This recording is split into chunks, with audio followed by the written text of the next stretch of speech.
Hello, everyone. It's Felicia. It's Felicia Bender, the Practical Numerologist, and you are watching a video about the best advice for the six life path. Okay, we've got a series going on, and this is for the six. I want to also say that if you are someone who watches astrology videos, for instance, it's also just like in an astrology video where you would watch for the sun, moon, rising, for instance. You can also use this series in that way. So if any of your core numbers include a six, that would be your life path, your expression or destiny. You could call it the expressiony number if you put it together. I like that actually. I actually like to make up words. I kind of do that at least once a day, and I think that one is the one for today. So either that one or the soul urge number, your birthday number. If you have a six, this will apply to you. So let's get off and running here. So the best advice for the sixth life path, I'm going to just get down and dirty. And these, of course, are just three. They're just three pieces of advice. And just like any piece of advice from anyone, take it or leave it. See what resonates for you or with you. So the first piece of advice I would give to a sixth life path is this: the sooner you learn about healthy boundaries, that is physical, mental, emotional, spiritual, energetic, all the boundaries, and how to learn how to set those and maintain them, the better off you'll be. Now, okay, you can say, Felicia, you could say that to anyone in the world, any human. That's true. I would think all these pieces of advice would be reasonable for anyone, no matter what their numbers. And yet, specifically, this is a recurring issue over and over and over again if you have a six in your numerology chart. And what I'll say, truly, it never goes away. Okay. Even when you master these, even when you become really an expert, it's still going to keep showing up to test you, and to make sure that you are practicing these skills and the feat of having these healthy boundaries. And what do I mean by learning how to do that? Just having an awareness around it. Awareness that this might be an issue or might be something that you would benefit from knowing about and learning about. There are all kinds of ways to do this. You can receive therapy. You could read books about boundaries. There's all kinds of material out there from Brene Brown onward about healthy boundaries. As a matter of fact, anyone who has a six would really benefit from Brene Brown's work, because she talks a lot about control, perfectionism, those sorts of attitudes and feelings and experiences, which are very integral to the learning curve that you have with a six as a life path. All right. The second piece of advice is to please make time for creative pursuits. Not only is the six the nurturer, the home family kind of self-sacrificing, very nurturing individual, sometimes let me back up.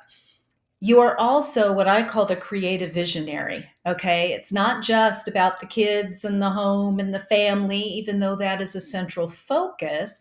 What it is also about is seeing the bigger picture, being a visionary, being this creative vortex. A lot of sixes are super creative with business, with careers that have to do with kind of going out on their own.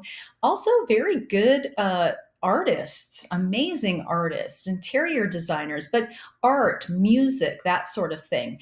And so if this does hold interest to you and for you, which usually it does, please make room for yourself, make room for your creative pursuits, and prioritize yourself. That keys in and holds hands with advice number one, which is to set those healthy boundaries. This would really play into that.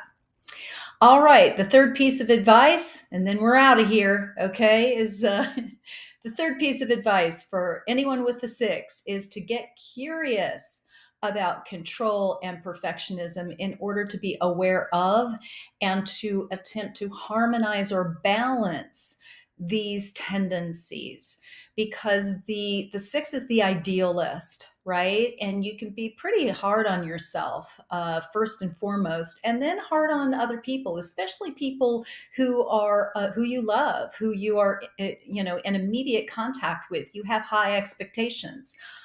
For yourself, for your performance, and for those around you. So it's really interesting to explore this aspect, not to beat yourself up, not for self deprecation, but to observe it. And I'll give you a quick example, because I have a not to overshare, but I have a six expression or a destiny number. Okay. And I was a stay at home mom for a while when my kids were younger. And I remember a moment where not only was I staying at home with the kids mostly, I was also getting a PhD. I was married. I had two dogs. The whole cacophony, the whole circus, right? And I remember someone coming over to my house, and she walked in and she looked at me and she looked around and she said, "Ah, something's wrong in here." And I've got to tell you, I remember very distinctly the feeling that I had. This response, this internal response. It probably was a little bit external as well, if I'm honest. I wish I had a camera on that moment, but where she said that, and I remember feeling like, what could possibly be wrong with my home, right? And how dare you say anything, right? And then she said, "Oh gosh, it's too clean in here. It's too perfect. You've got kids and dogs and everything is too, is too organized and looks too clean." And rather than that allowing me some breathing room and laughter and like, "Oh, whatever," I remember my response to that, basically internally, I didn't say it out loud, was, and this should be how it is. This should be how everybody is. No one should be a mess. No one should let things run amok. No one should have dirty dishes in the sink, those sorts of things. And it was a real strong feeling that I had. And that's an example of, now I can, in the rear view mirror, look back at these instances and go, wow, that was such control, such perfectionism I had around all kinds of things. That's just one example.